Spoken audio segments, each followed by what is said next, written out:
Great. Otherwise, I will start just by mentioning a few logistical things. We're just kind of ease us into the course. So this is going to be part one of our 10-week study of Buddhism, our kind of introduction to Buddhism course. In the chat and in all the emails I sent you, I've sent everybody a link to my website that has the syllabus for the course.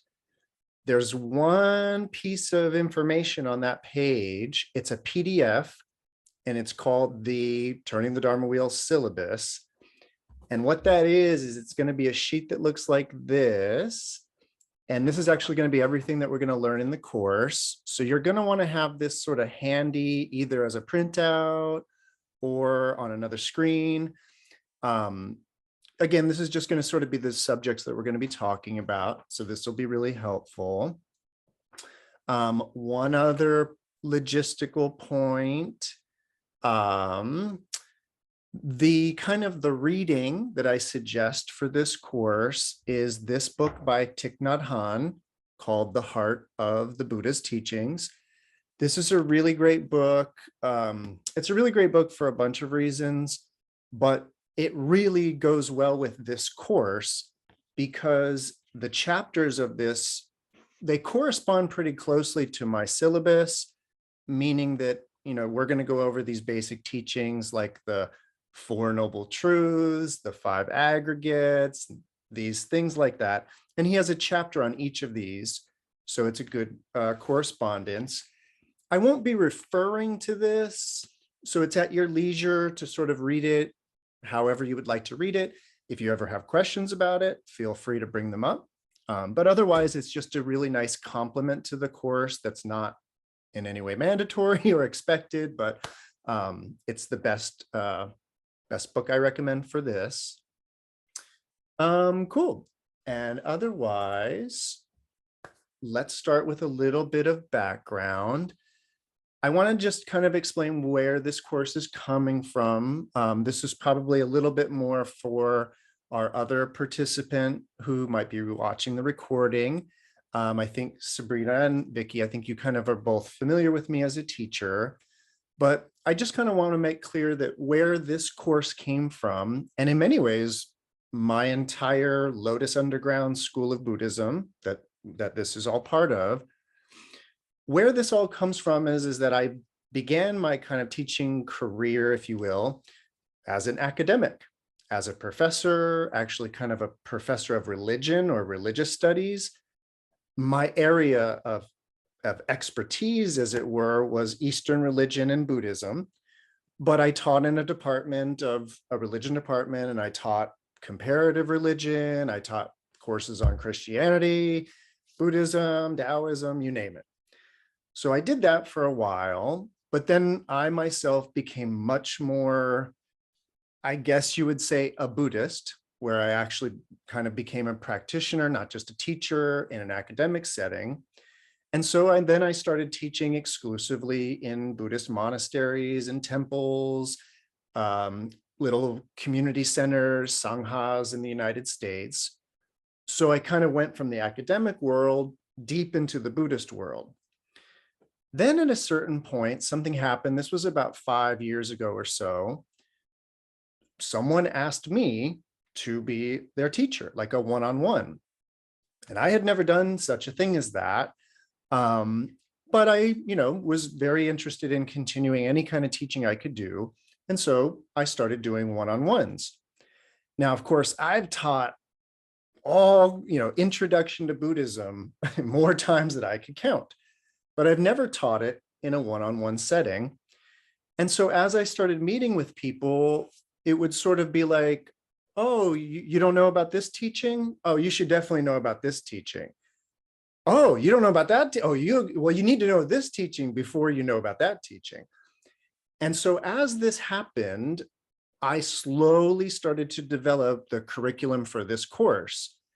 And so the way this came about was very organic, very natural, and it all comes as a kind of system where you kind of need to know this in order to know that, in order to know that, in order to know that. And that process of kind of building on ideas and engaging with these ideas is what you could call turning the Dharma wheel, like getting these ideas going. But it's specifically actually that term, turning the Dharma wheel.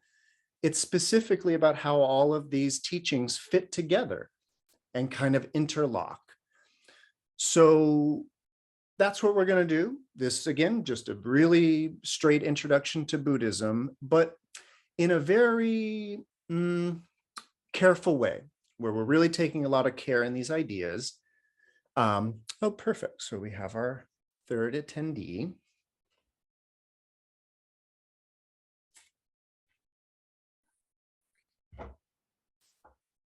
All right.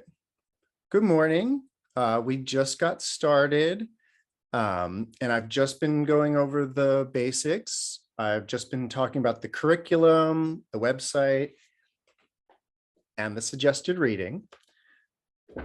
Now I'm going to kind of start easing us into the course today, but I just want to say one more thing about the way that this course works. The way that I designed this course also, I designed it in a way that it could be taken very passively, by which I mean you could just kick back for an hour and a half every Sunday morning and just think about these ideas. That's all we're here to do, is just think about these ideas. But also, if you really want to go deep into these ideas, there's going to be a lot of depth here. And so what I mean is that you really can take this as far as you would like to take it. It's going to seem simple, but there's a lot of depth to it as well. But the idea here, though, is that we are just going to spend an hour and a half. For example, this morning, we're just going to talk about one word, one single word for a whole hour and 20 minutes or so. Next week, we're going to talk about 2 words. So things are going to get a little bit more complicated next week because we're going to talk about 2 things. And then the week after that, we're going to talk about 3 things. And this is going to keep going until by the end of this, we're going to be doing a deep dive into the Eightfold Path, right? Oh, by the way, too, no worries about phones, Sabrina, Marilyn, no worries. I totally understand this modern world we live in. So please feel free, camera on, camera off, participate again or not, kick back, totally up to you. Thank you. No, thank you for being here. Also, 2 questions, whenever you've got them, just let me know. Try maybe not to interrupt, but if it happens, it happens. Yeah, and so boom, that's the basic process of the course. Again, this is going to be our sheet, and today we are only doing one word, this word Dharma. So let's talk about Dharma. So the reason why this is the first lesson is because this word, Dharma, it's so important, but it's so complicated. It's the one word that you're going to find has the most different definitions, depending on who you talk to and all of that. But it's also a word that's going to come up all the time. It's going to come up in our course. It's going to come up in your study of Buddhism. So we need to really have a good understanding of this word. But here's the thing about it. As a teacher, I really like to try to teach what these original words mean. And by original here, I'm referring to the Sanskrit words, maybe even some Pali, the Pali language words. But I'm really into using these as much as possible, using these original terms. The word Dharma can be translated into English. In fact, I'm going to translate it for you 4, 5 different ways. But the thing about it is that this word Dharma is going to hold all of those different meanings. And so it's going to be better for us to just keep using the word Dharma. But I can't do that until you know all of these different usages of Dharma. And I'm also going to use this to sort of talk a little bit about the uniqueness of Buddhism as an Indian religious meditative tradition. So my more academic side is definitely going to shine through because I really like etymology. I love knowing what words mean. I love knowing what the root of the words are. And so let's begin with the etymology of the word dharma. So dharma, that's the best I can come to its kind of proper Sanskrit pronunciation because it's a D-H-A-R-M-A, so it's dharma. The root of the word dharma is dar. So just D-H-R, dar. And dar means to hold, to have or to hold is dar. Dharma is that which is had or that which is held. So it turns it into a noun. So it is dharma, the held, the had. But what does that mean? One good starting point, this is going to be an analogy, a kind of a metaphor. I want to paint an image in your mind. And it's going to be a helpful thing to keep coming back to. So I want you to imagine that I reach into the ocean and I pull something out of the ocean. And let's say this thing is covered in seaweed and barnacles and algae and all kinds of other stuff, right? And so let's say I were to start peeling off the seaweed. And then I started pulling off all the little barnacles and I started shaking off all the algae. And in other words, I'm getting rid of that which is, you could say superfluous, but I'm getting rid of that which is not the object. So the seaweed isn't the object, the barnacles aren't the object, the algae is not the object.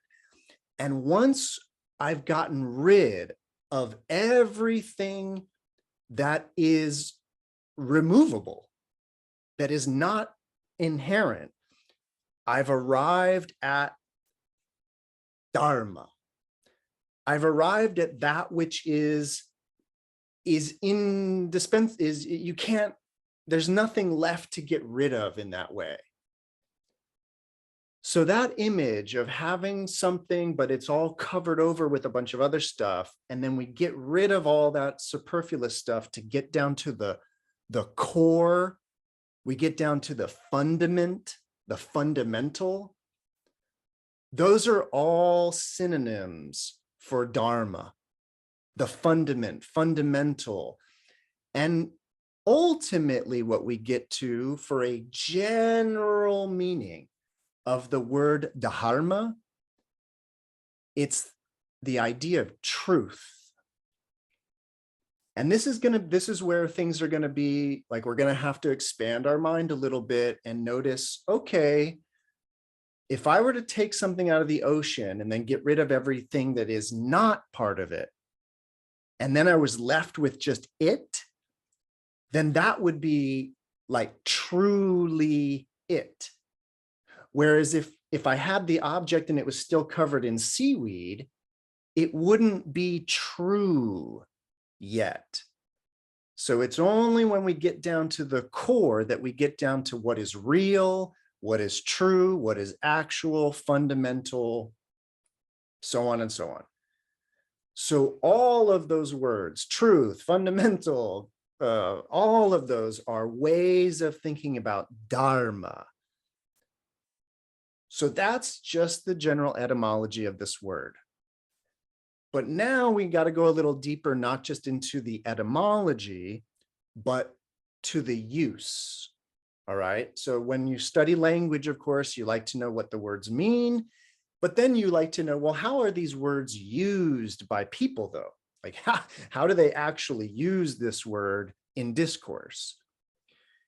And that's where I need to tell you about something that you either might already know about, or you're probably going to run across it sooner than later. There is a kind of popular mainstream translation of the word Dharma. And I've got to tell you right now, it's not the way the Buddhists use the word Dharma. But I need you to know about this for one important reason. So, well, actually, let me not keep it a secret. There's a way of thinking about Dharma, and it's the idea of your life's purpose. Again, this is not the Buddhist way of even using that word, but I need you to know that in India, during around 500 BC, and that, of course, is the general time frame for the life of the Buddha and the kind of the origin of Buddhism in India. So in India, at the time of the Buddha, in the world that the Buddha was born into, the word Dharma had come to mean one's life's purpose.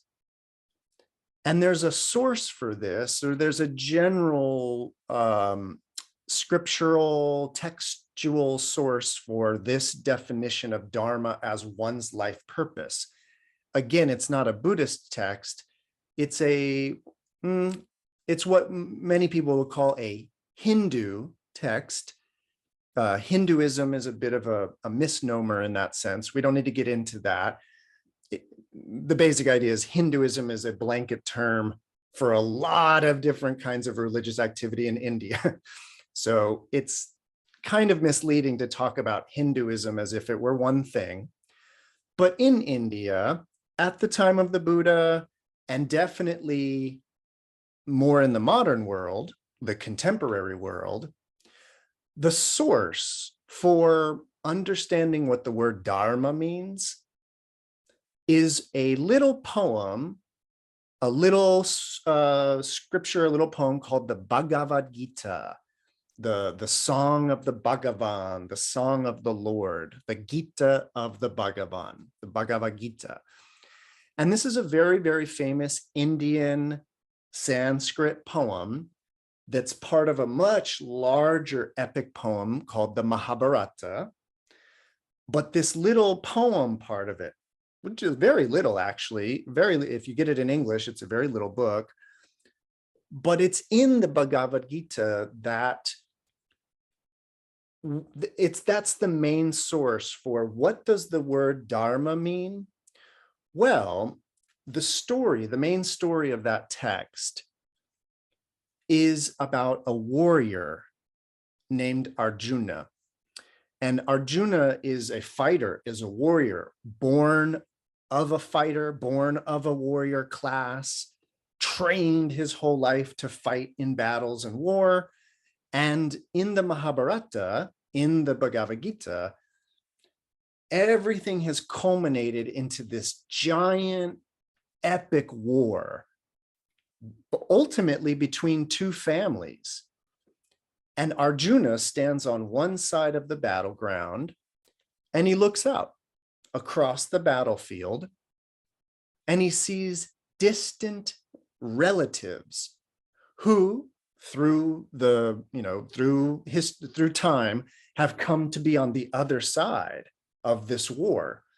And so Arjuna has a moment of doubt and says, I don't think I could fight in this war. I don't think I could battle my distant relatives. And it's at that point that Arjuna's charioteer, the guy driving the horses, it's at that point that the charioteer turns around and reveals himself to basically be God, Krishna, a particular God or a particular avatar of God. And Krishna basically says, no. It's your Dharma. It's your life's purpose to fight in battles. You were born into a warrior class. You were raised by warrior people. You've been trained and conditioned your whole life to fight in wars. It's your dharma. It's your life's purpose to do this. In fact, if you don't do this, that'll be going against your life's purpose, and it'll disrupt the entire nature of the cosmos. So you, Arjuna, should follow your dharma. You should perform your dharma. And so at that point, I need to tell you that the word dharma, it becomes this idea of life's purpose. But the way that you can think about this relative to my original example, it's as if you are that object in the ocean.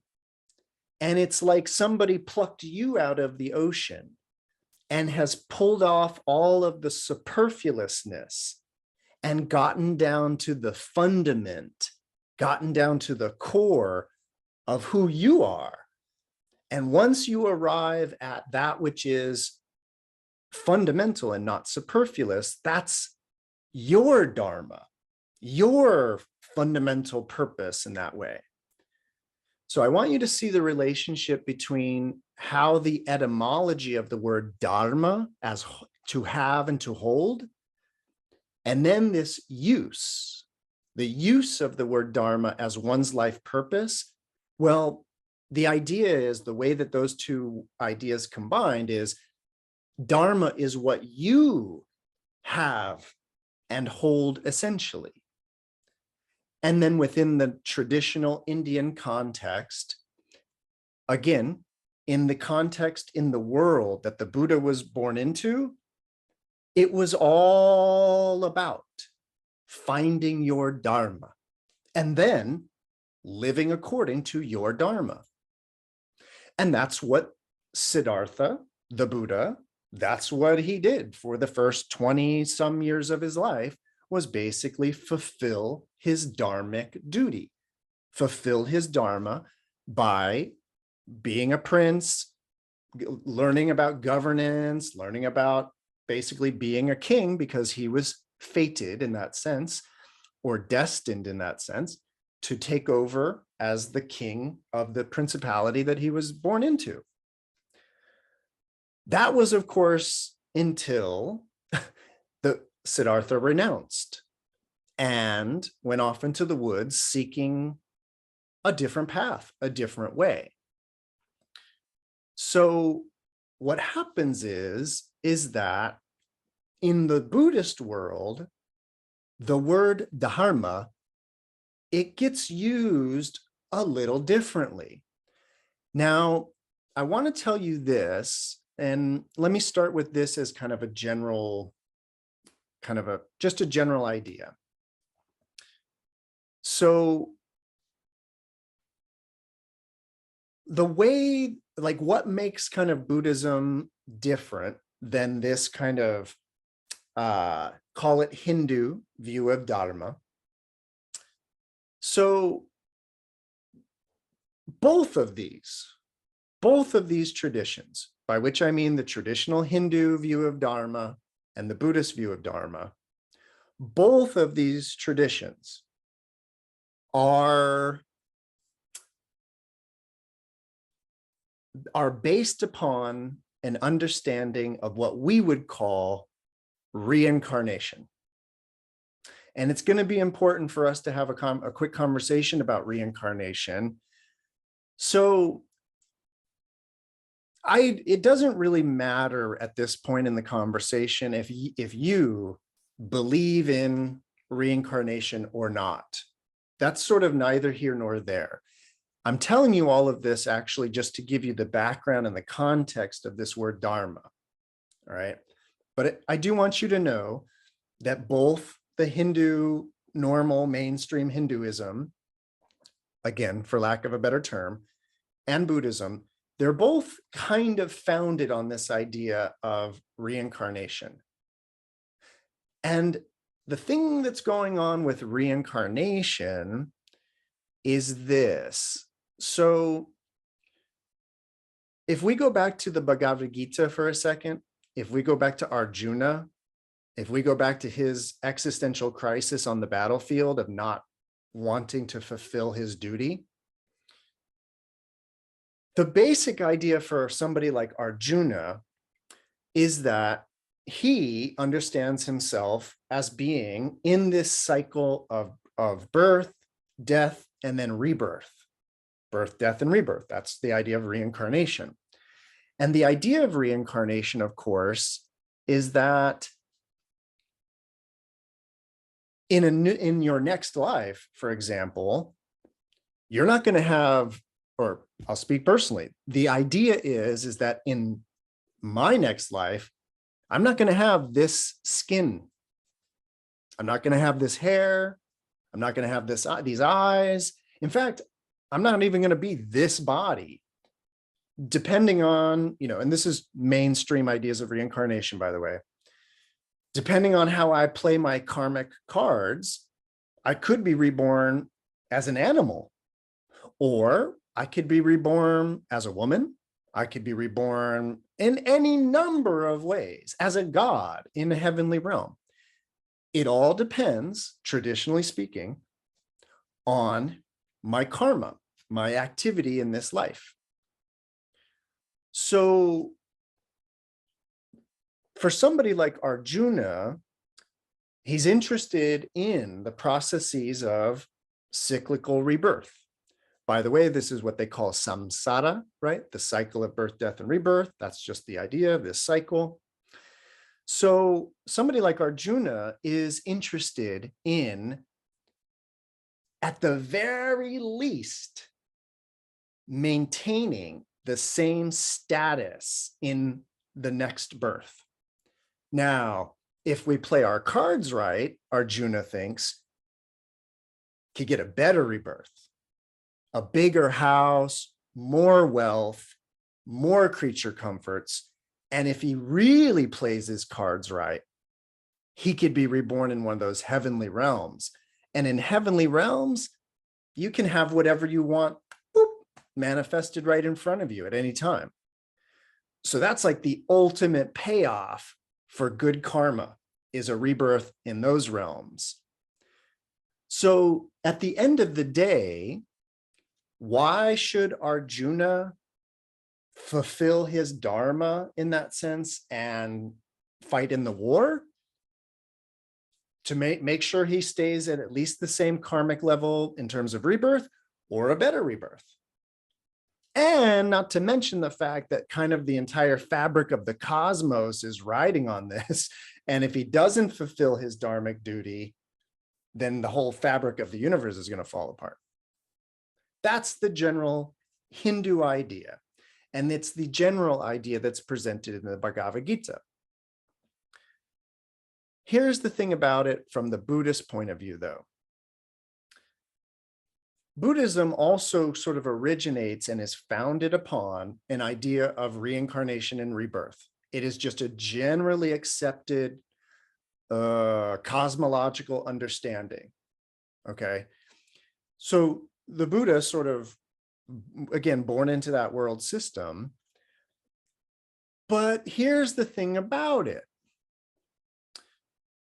Although in the Arjuna Hindu system, Arjuna has his dharma, and his dharma is to fight in the war.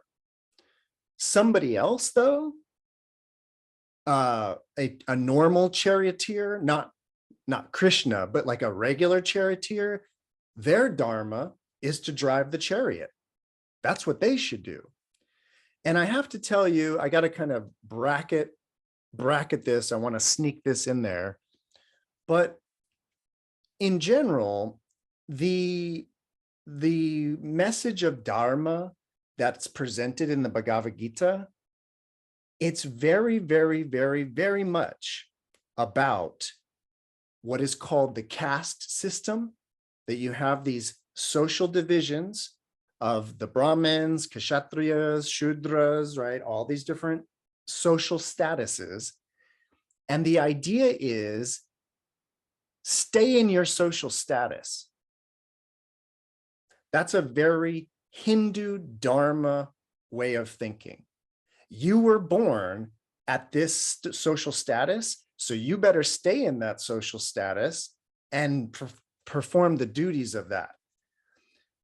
And in other words, Arjuna was starting to think like a pacifist. Arjuna was starting to think like Gandhi. Arjuna was starting to think like a Buddhist in that way. And the charioteer said, don't do that. It's not your place to be a renunciant. It's not your place to be a pacifist. It's your place to be a warrior. So my point is that a common, not mine, but a common critique of Dharma as it's presented in the Bhagavad Gita is that it kind of is about supporting what some people see as an unjust social system. And so that idea of fulfilling your Dharma, well, that's the Hindu way. Buddhism is different for a number of different reasons. But regarding this idea of life's purpose, from the Buddhist point of view, and I'm going to just summarize this in a kind of just a gloss, but the Buddha seems to have taken a much broader, longer view of all of this. And what I mean by that is that in terms of Arjuna and Arjuna maintaining his status, and in terms of Arjuna getting into heaven, yeah, he should probably fulfill his social duty. He should probably fulfill that idea of Dharma.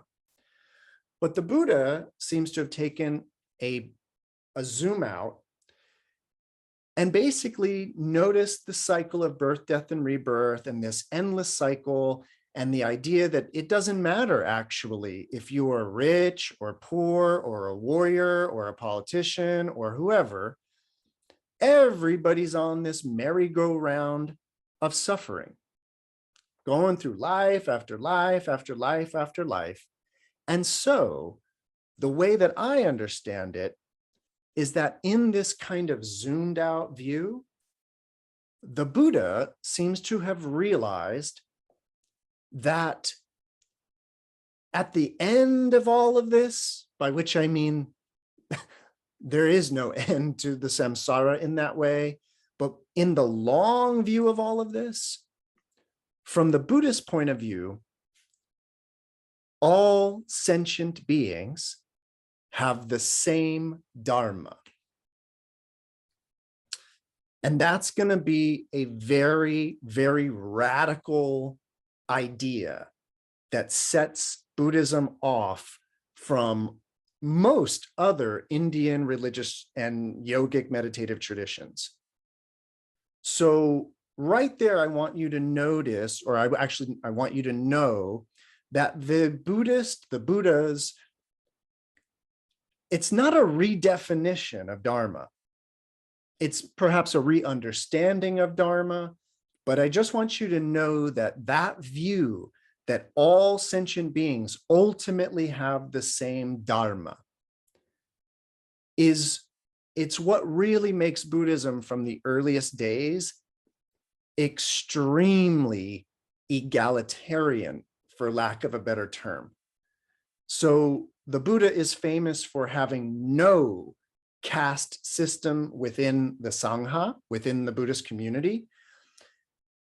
While there were an understanding of the differences between the sexes, the differences between male and female, those differences, at least in the early days, were understood at a strictly anatomical level.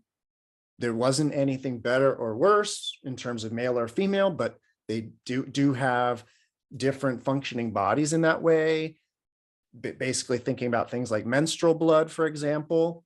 So there's differences, and they appreciate differences.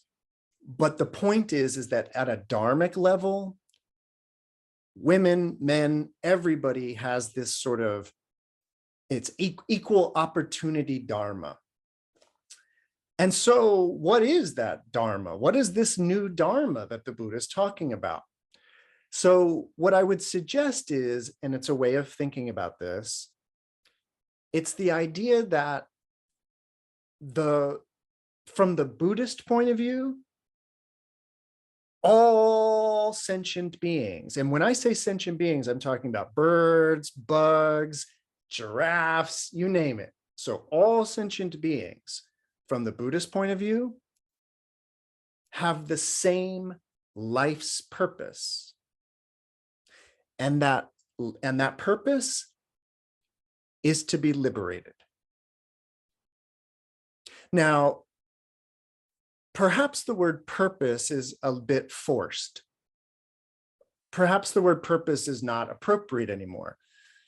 I would say that rather than it being about all sentient beings' purpose is to be liberated, to be free of suffering, it's more about all sentient beings having the option. And what that option of not suffering is the option of getting out of the cycle of birth, death, and rebirth. And in other words, that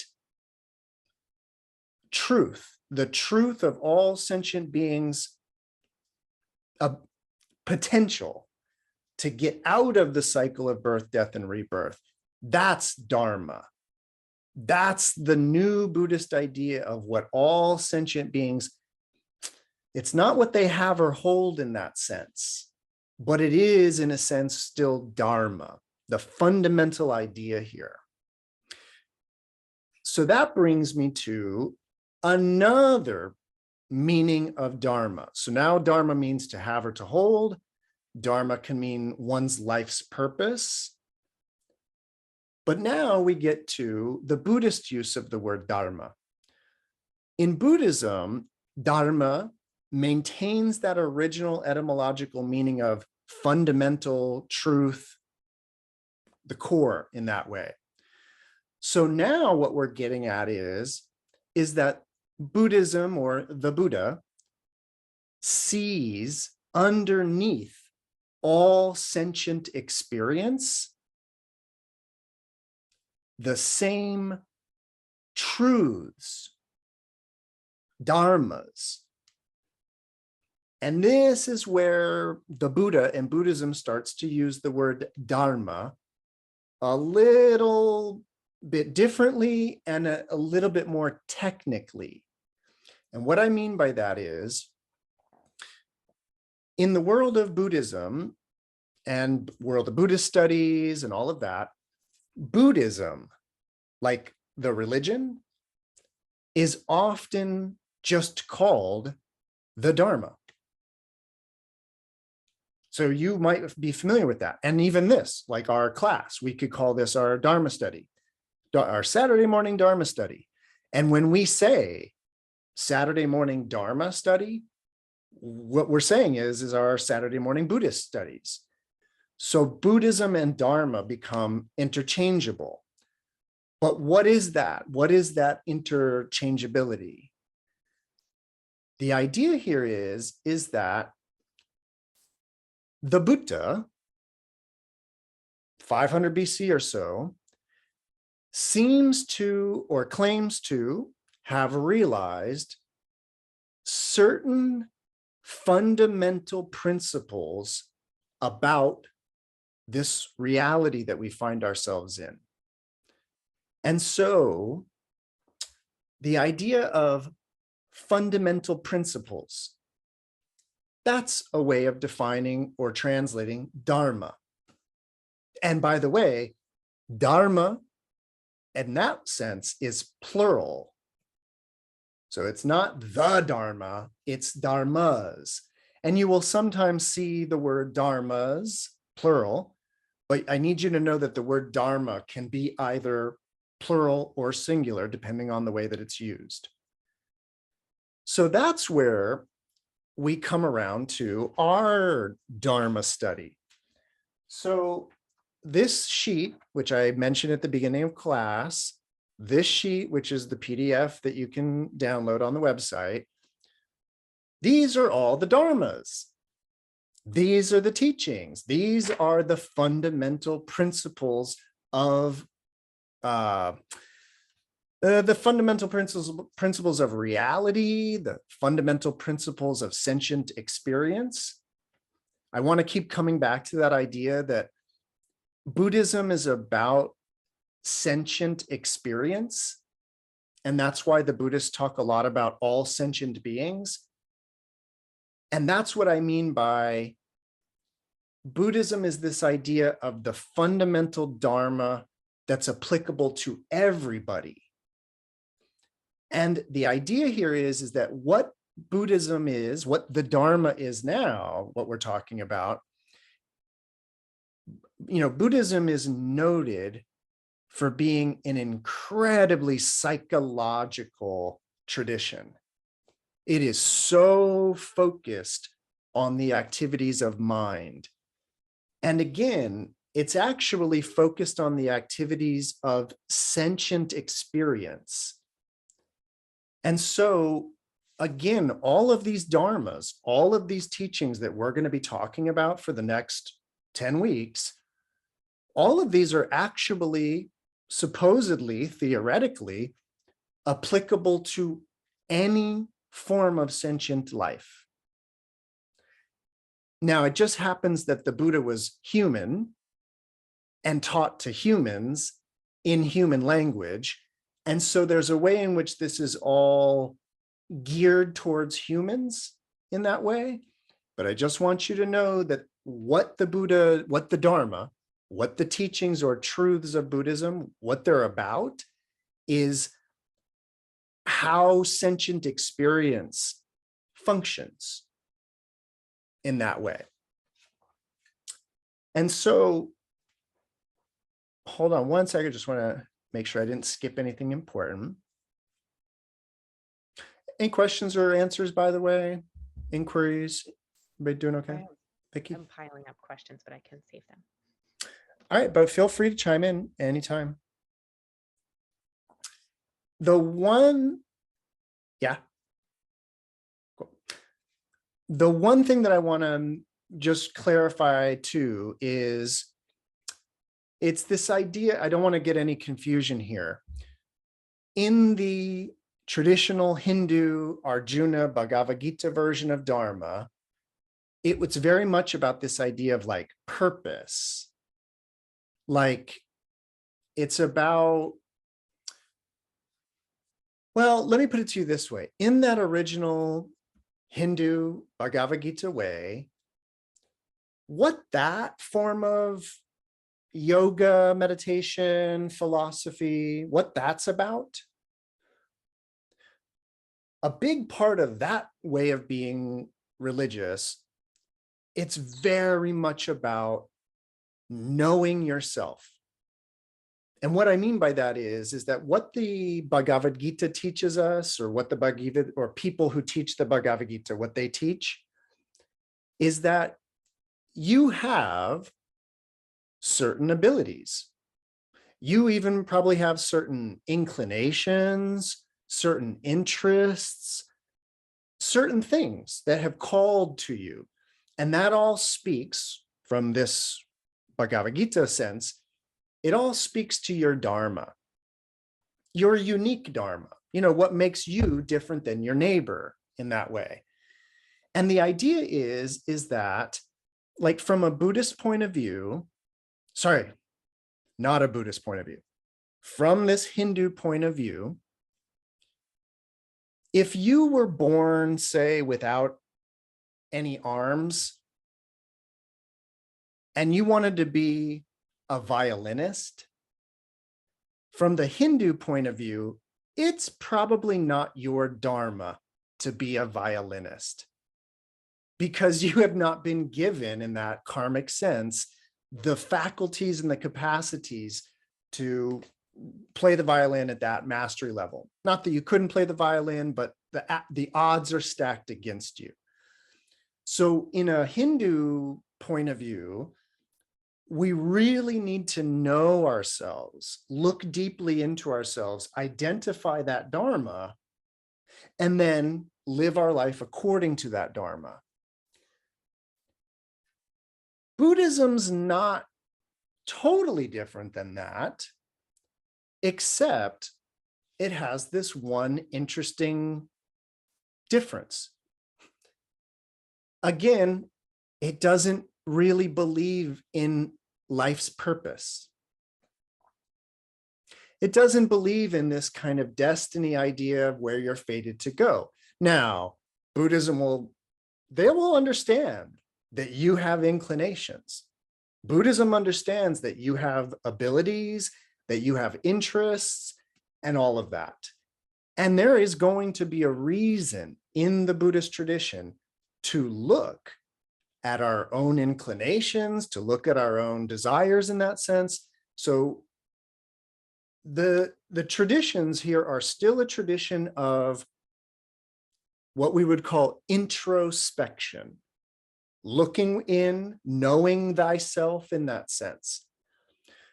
But from a Buddhist point of view, though, we're not going to want to get too carried away with these superfluous things like my interests and proclivities in this conditional birth here. So my point is that there's a lot of overlap between these traditions, but there's certain fundamental ideas that make them very, very, very, very different in that way.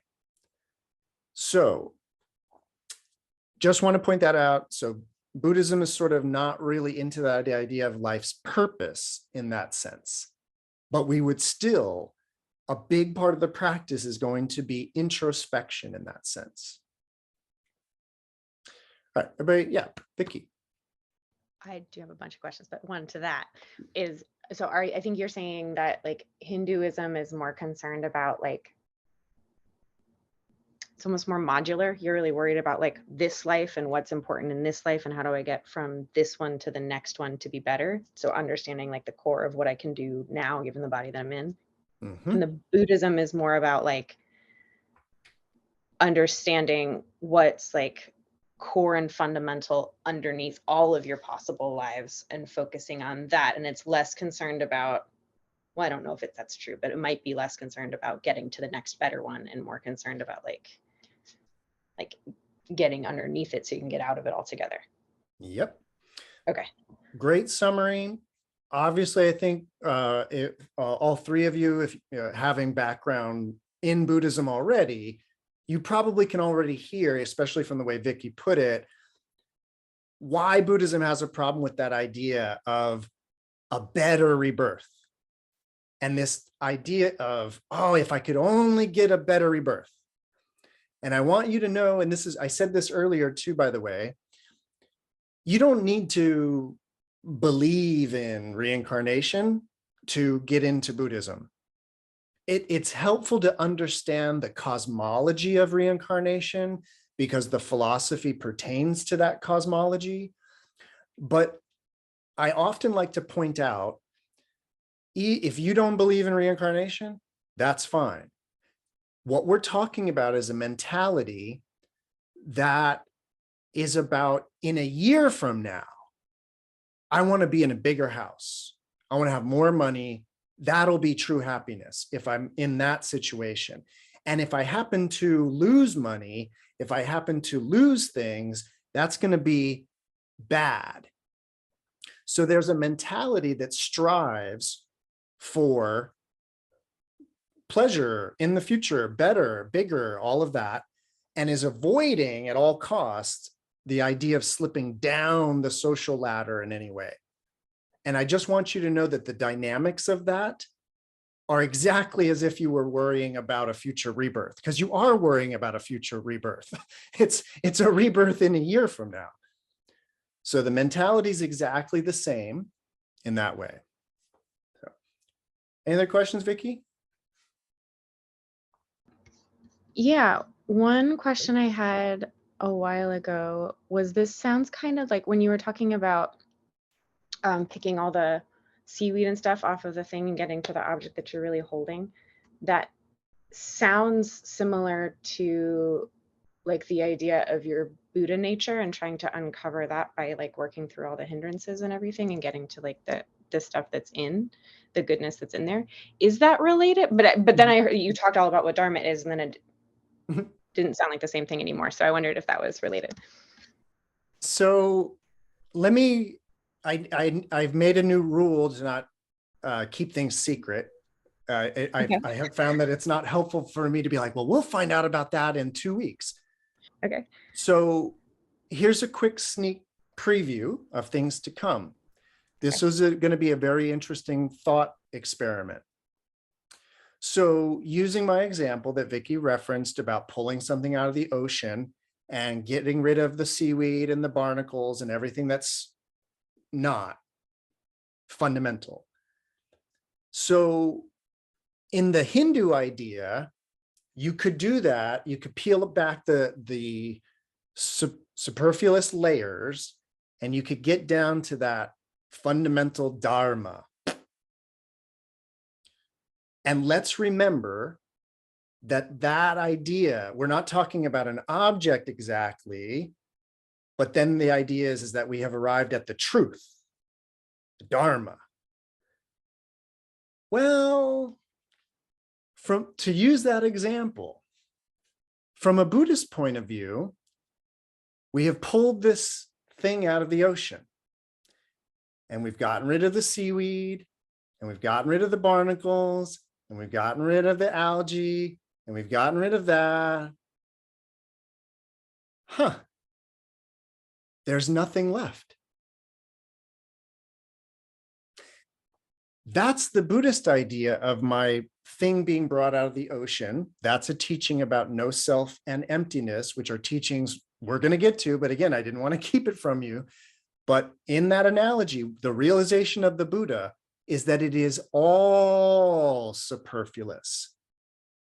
But now comes the real brain twister. Is that Dharma? Is that true? That there's nothing true? It's often, the way that this is often put is the Buddhists talk about that there's no such thing as an absolute truth. Is that absolutely true? And it is actually that kind of brain twister that is the Dharma. So Buddhist Dharma, the teachings of the Buddha in that way are truly kind of profound and deep in that way. And so you can hold on to that analogy for a while in terms of, oh, it's all superfluous in that sense. Okay, everybody else doing okay? Can I ask one historical question before you Ask go on? away, yeah. These are very helpful. Yeah, the answers are helpful. So you talked when you were explaining the Bhagavad Gita, which I'm not sure I'm saying right, but I know the one you mean. You said if he doesn't fulfill his Dharma, that means like the cosmos fall apart. I wanted to understand better why those two things, why would the cosmos fall apart? And then also what happens to that if now like if fulfilling your Dharma becomes just an option in Buddhism, if you like your Dharma is to be liberated and that's an option, what happens to the cosmos is falling apart? Are we not worried about that anymore? Or is that not a thing anymore? The second part of that is there is no such thing as fulfilling Dharma in this Buddhist sense, because again, the idea of life's purpose is no longer present. And in fact, it is going to be the idea that there's a purpose that's going to be a problem. We're going to see this down the line. Now, the first part of your question, what was the first part of your question about? Sorry. Why does the universe fall apart if he doesn't? So the basic idea, and because I don't want to make this too much about Hinduism, and I'm going to get back to the Dharma, I do want you to know that you can really, really understand it as far as that pyramid caste system where the noble Brahmins are on top. They're the brain of this operation. And then the Kshatriya warriors are the brawn that hold up the brains. And then you have this kind of mercantile class that's in the middle. And then holding all of that up underneath are this basically servant class. All the maids, all the janitors, all the people that are holding up the mercantile class, that holds up the warrior class, that holds up the Brahmanic priestly class. Now, the idea here is just in terms of our little village or our city or our state.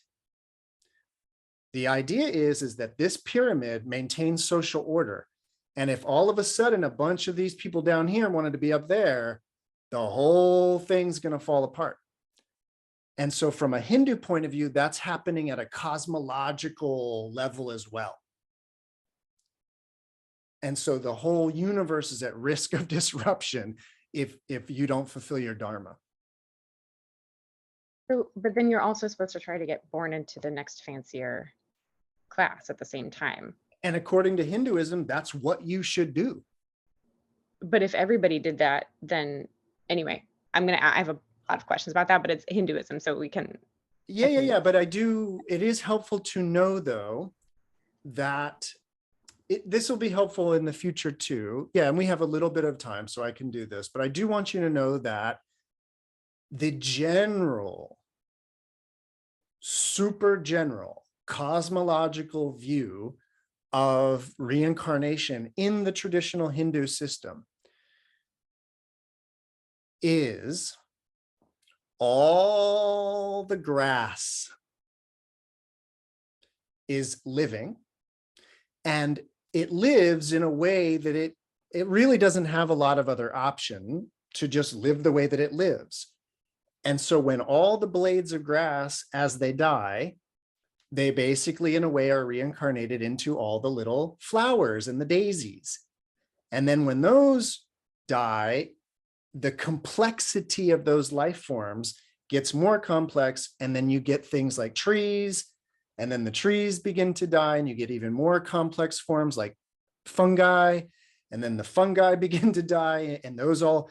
And my point is that there's an understanding that all life force energy in the universe is in a process of becoming more and more complicated, more and more conscious, basically.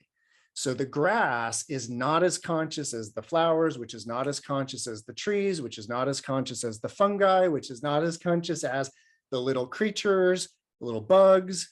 And then little bugs start to die and get more reborn in more complex forms as, say, birds or what have you. And then eventually all of that complexity gets reborn into a human form where it's actually totally conscious of the grass and of the trees and the fungi and all of that. So you fulfilling your duty and then getting reborn better is all part of this grand process of things getting more conscious. So from that point of view, it would be better for you to fulfill your Dharma and get reborn in the best way possible, because that's what everybody should be doing. Yeah. I see. So like you're a servant, you had better be a great servant so that next time you can be fancier. And that's how it both maintains the caste system within the time span of like the existing life, but also supports people being able to, I understand. Yeah. And that's another common critique of that system, where it's like, oh, you don't like cleaning the toilets, but if you clean them really good, the next life you won't have to. And that's where it's like, well, that's good for next life, but so. All right. So let me use this moment of a little bit of a break. We have one more big idea to talk about, a really wild idea to talk about.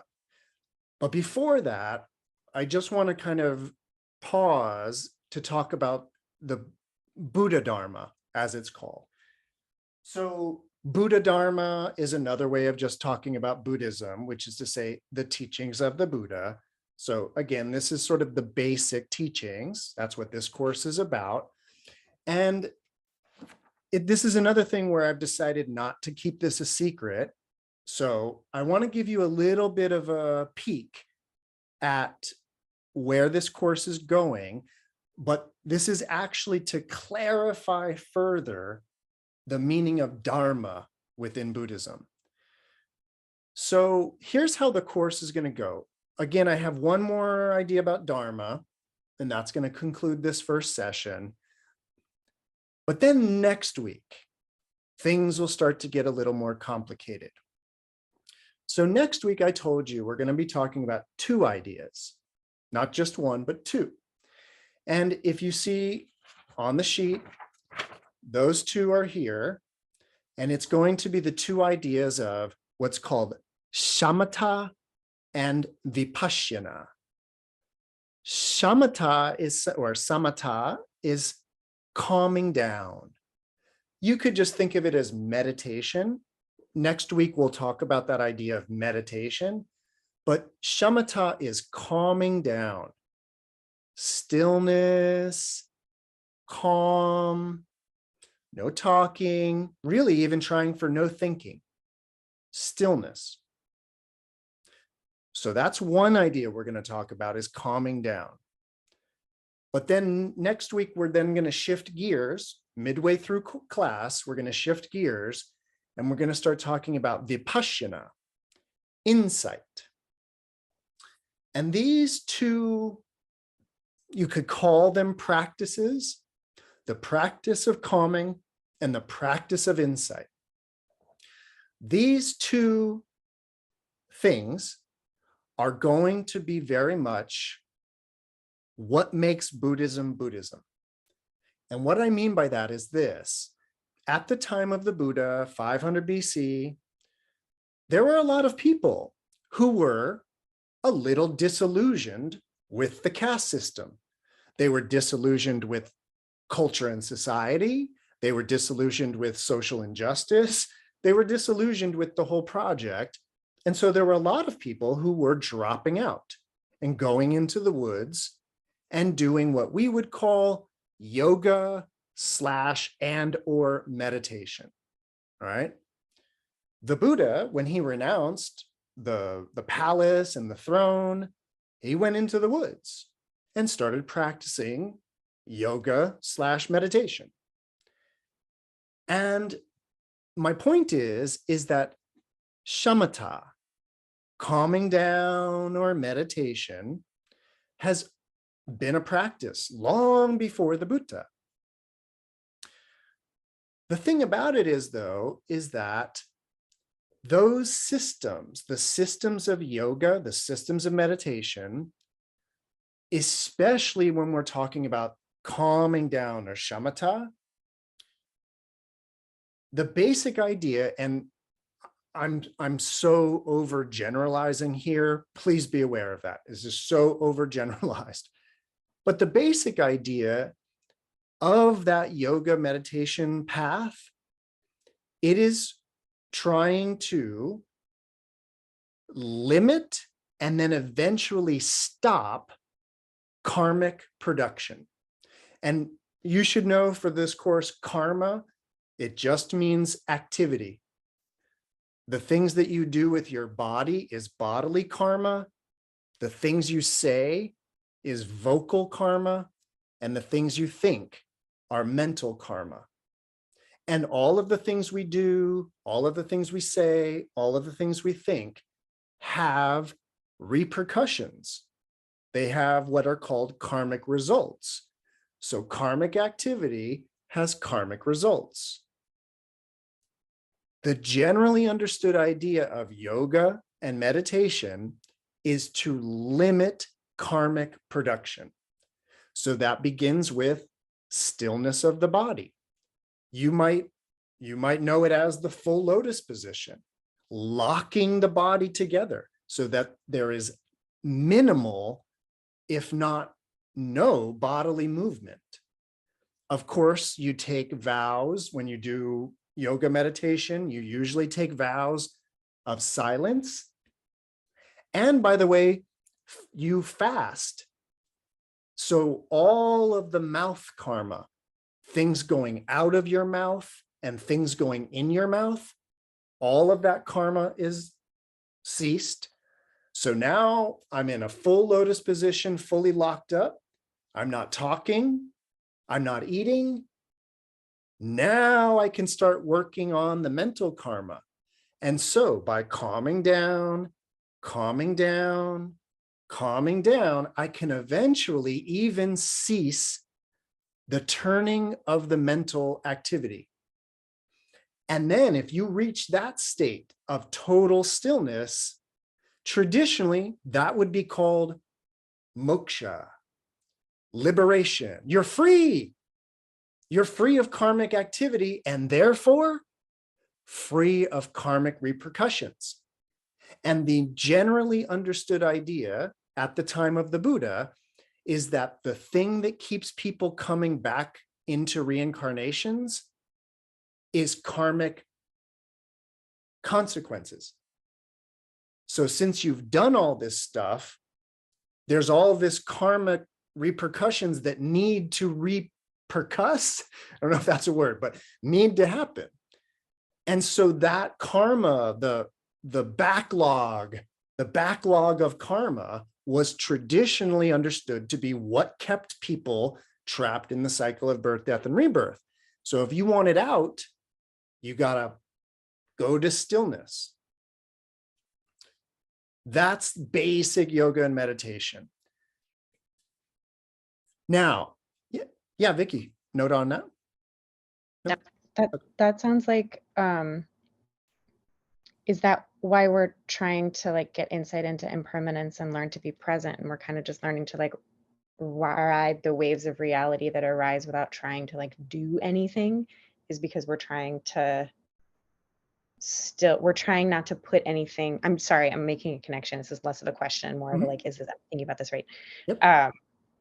If you're not putting anything out, you're just being present to whatever is. Because it's not just about sitting still in shamatha. It's also about like, as you're walking around, just being like showing up and letting reality continues to arise without me having to do anything. And then if you're not putting anything out, then you're not getting anything back, which means that you can escape from samsara because there are no karmic repercussions because you didn't actively do anything. Not No. exactly. Yeah, and also, again, I won't keep this a secret. A very, very important thing to keep in mind regarding Vicky's question. So one of the realizations of the Buddha, and this is also going to be a kind of a quick general summary of an idea that we're going to explore in much more detail later. At the time of the Buddha, all of the yogis, all the philosophers understood it as I basically said, which is that we produce all this karma via the three sources of karma, and then the repercussions for that are all waiting. And so that's the weight of all of that is what leads to rebirth. The Buddha has a different understanding about what causes reincarnation. And to put it very, very, very, very simply, the reason why we keep coming back and are reincarnated is because we love it here. So the point is that from a Buddhist point of view, we don't get reincarnated because of past actions. We actually get reincarnated because of a current, present wanting.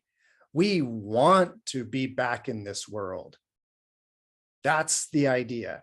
So to use a kind of really, really like a broad overgeneralization again, the idea is you can look at it as if one is, say, let's say one's a recovering alcoholic, right? And has had a problem with that in the past. And then one day they're walking by a bar and they go in and they get a drink.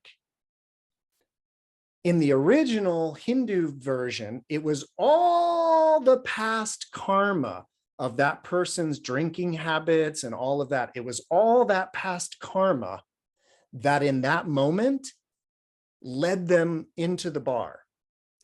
Buddha says, no, no, no, no. In that moment, they wanted to go into the bar. Now, why they wanted it at that moment, that has a lot to do with past actions and past karma. But the freedom, the beauty of Buddhism, the reason why I teach Buddhism is that from the Buddha's point of view, we are not at the mercy of our past actions. There is not a tsunami of past karma that we are, living through and fated to live through. That is going to be one of the most important teachings I can give you through this whole 10 weeks, is that from a Buddhist point of view, we are actually presently choosing and doing all of this. But why are we choosing and wanting to do all of that? That's what we're going to dig into and look at in this course. So I did want to point that out, that big difference. So, all right, let me just finish my thought real quick. So shamatha, calming down, leads to utter stillness. So that's one thing. There's another aspect of Buddhism that I described, which is the vipassana, the insight. And the best way to think about insight is it's a lot like what we call science, meaning it's about inquiry, it's about understanding. In particular, it's about understanding what is causing things to happen. And in general, when Galileo was rolling his little balls down the inclined planes and trying to figure out terminal velocity, he wanted to know like why, like what's up with gravity and what's up with that stuff. That's all inquiry work. That's all insight work. But here's the thing about it. In the traditional yoga meditation path, this world, you don't want to have anything to do with this world. This world is totally samsara. It's total suffering. So better to get out. And you get out, you get mokshad, you get liberated by that stillness, by not engaging this world. So you close your eyes, you close your ears, you close it all down, and you come to total stillness. So again, you don't want to know anything about this world if you're only doing meditation. Over here, here's something that's interesting to think about. The last time I checked, when a scientist puts on their lab coat and goes into the laboratory and starts looking through their microscope and starts checking their graphs and their charts and starts doing their science, the state of that scientist's mind is irrelevant to the scientific project.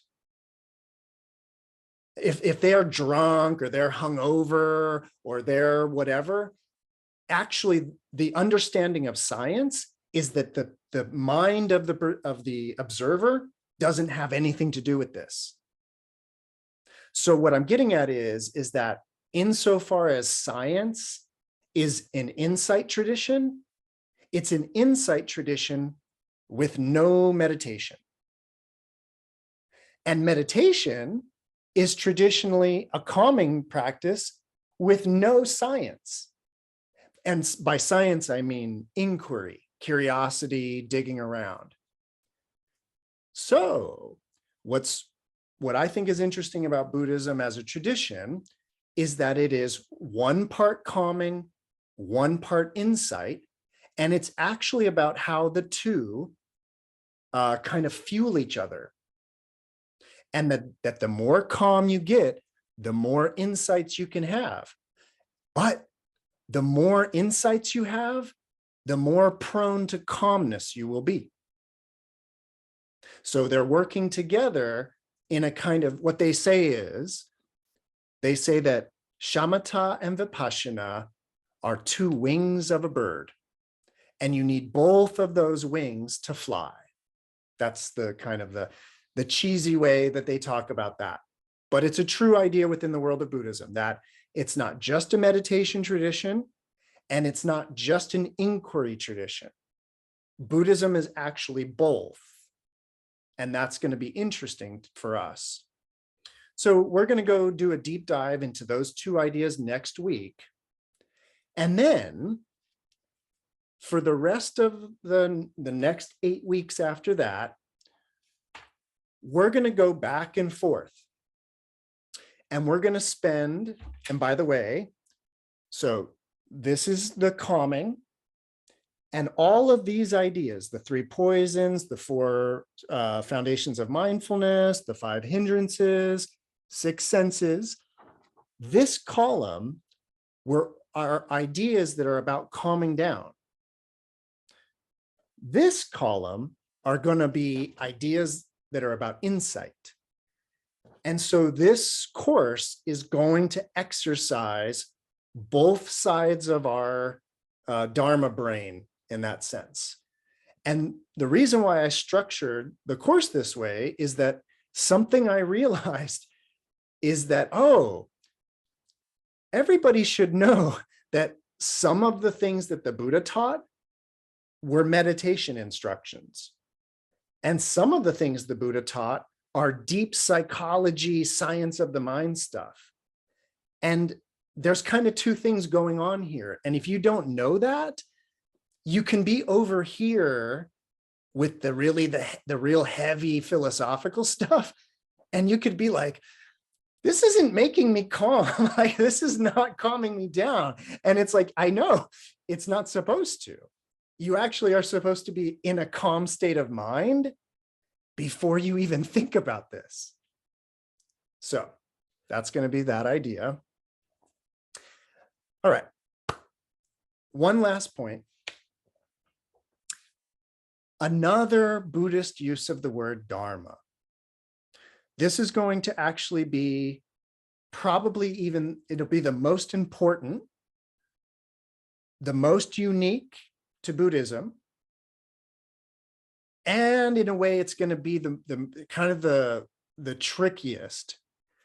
So the Buddhists use the word Dharma in one other interesting way. Oh, there she is.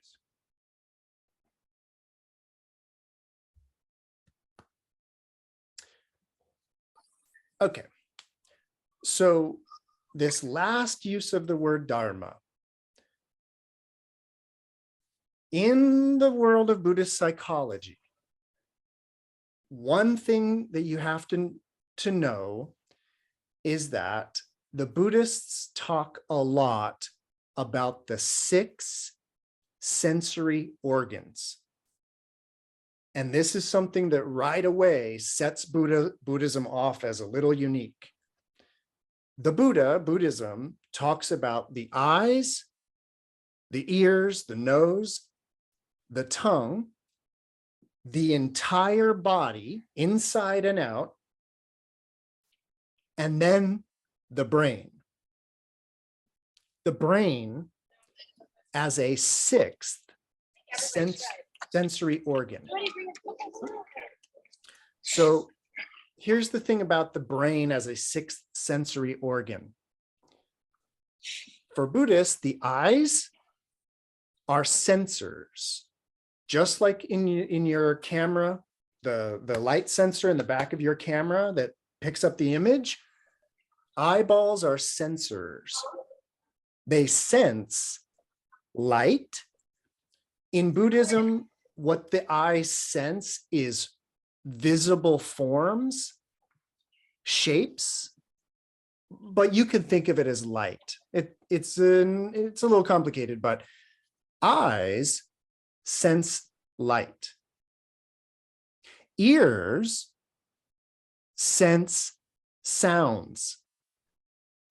The nose senses scents always a tricky one, but literally tiny little particles fly in and land on these little pallets in your nose. And then when there is contact with those little pollen or whatever, there is a sensation that we call smelling. When salt or other things touch the tongue, there is a sensation of flavor or taste in that way.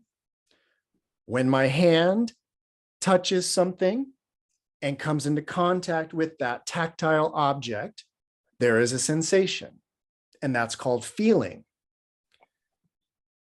In the world of Buddhism, the brain is a sensory organ, but it doesn't sense light. It doesn't sense sounds, sense flavors, or tactiles. The brain senses dharmas. So the Buddhists use the word dharma to refer to the sensory object of the mind or the brain. And that's really subtle, because now what starts to happen is this, and this is going to be a really important thing to keep in mind for the world of Buddhism. Actually, the way I should put this is that in Western psychology, in Western science, the brain is the generator of ideas. In Buddhism, the brain is a passive sensor of ideas. And what that means is that when you are having a thought or an idea, it's not that you're thinking it. It's that idea is currently stuck to your mind. And that experience of being in contact with that idea feels like thinking that idea. So just the same way that when you're seeing something, you're not producing that in that way. You are sensing it. Well, the same thing goes for ideas, and they're called dharmas. But the thing about that idea and the way that it relates all the way back to the beginning of class today, the idea is that if I'm, let's say, I've got my little cup here, right? So let me show you something, by the way. So if you're looking at the screen and you can, you see my little cup, right? It's a little beige cup, right? So if you're seeing it, you are currently in visual contact with the form of the little cup, right?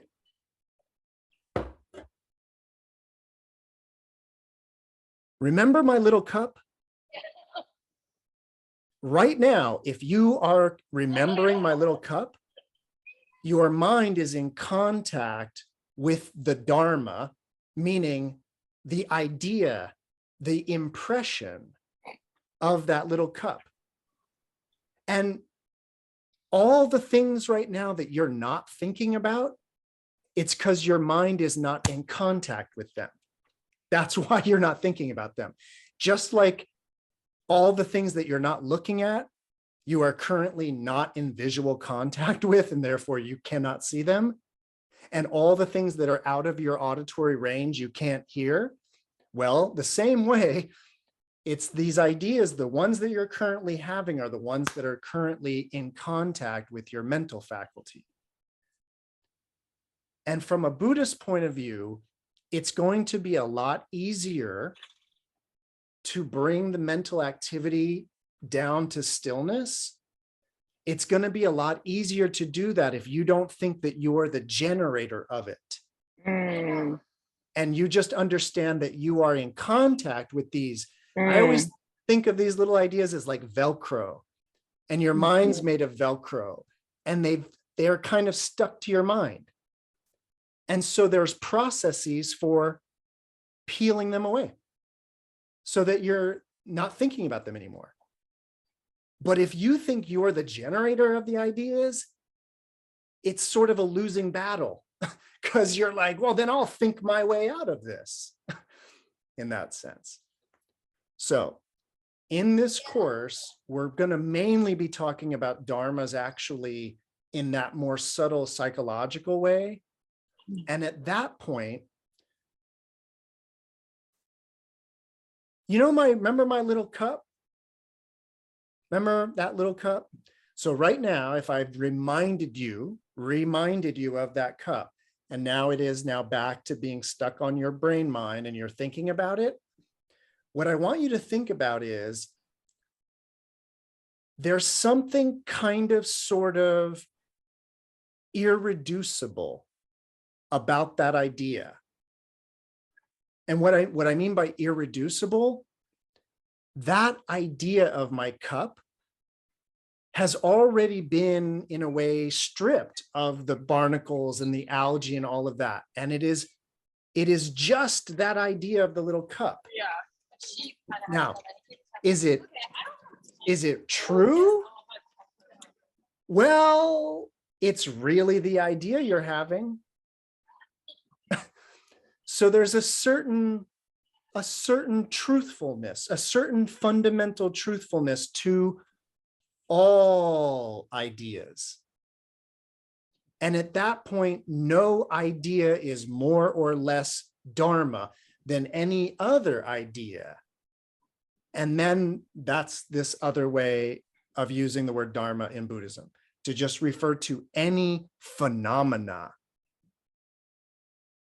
at all, because it is kind of irreducibly that phenomena in that sense. All right, everybody, that's actually going to be it for our first session. Any lingering questions, comments, answers, ideas? I have a question. Please. It's more of a practice question in relationship to what you said. And it might be totally irrelevant, in which case just say, well, Marilyn, it's like a different thing. Mm-hmm. So I have this experience sometimes when I practice where I'll have these horrible images that arise that are not based in my today life other than they involve my children. And they're usually like, I'm called to identify my dead daughter at a morgue. I'm at my other daughter's birth of my grandchildren. I know it's not real. All of the emotion, the horror and the joy, depending on the image, arises as if it was happening, or as if it was happening, because would it be that way if I were really there and it was happening? Well, we don't know that, right? I might be numb as hell, right? So we don't know that to be true. But it's arising in relationship to this image that is arising in my head that feels very, very real in the moment. And I know it's not. And I know I could just open my eyes if I'm seated with my eyes closed, just open my eyes and Marilyn, this is a dream, this is a hallucination.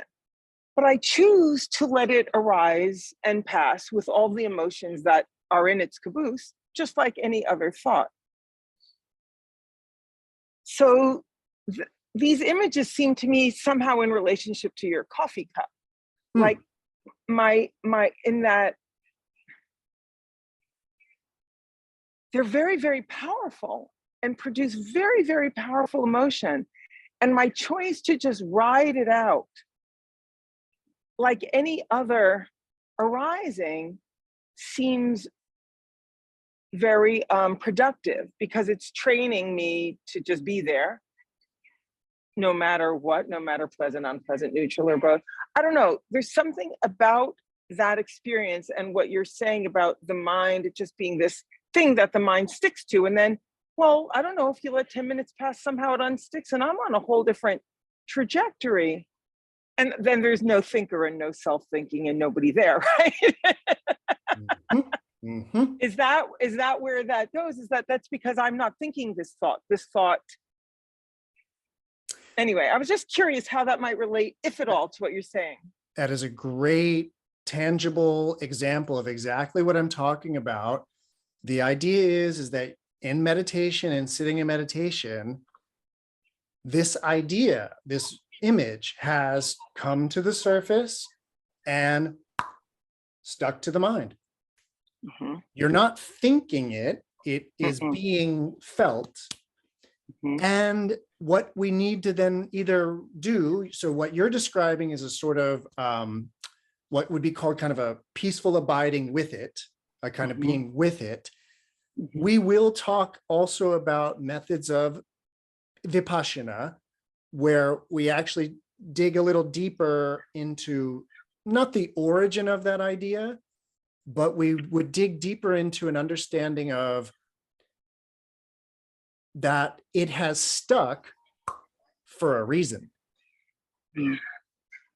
And so we can begin to inquire, well, what is it about this idea that fascinates me? Maybe not in a good way, but I'm still riveted to it. And again, you can either, as you described, sort of just peacefully notice it and it would subside, as all things do. But you can actually then dig a little deeper into, well, Mm. why this idea? Why is this so interesting Mhm. or horrific to me? And Mhm. dig a little deeper. So, Mhm. Cool.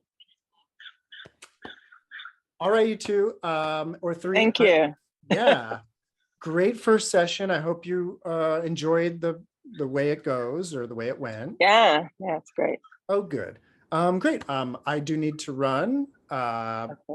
but I will see you all next Saturday, same time, same place. Awesome. Thank you so much. Bye. All right. Have Have a a good great weekend. weekend. Thanks. Bye bye.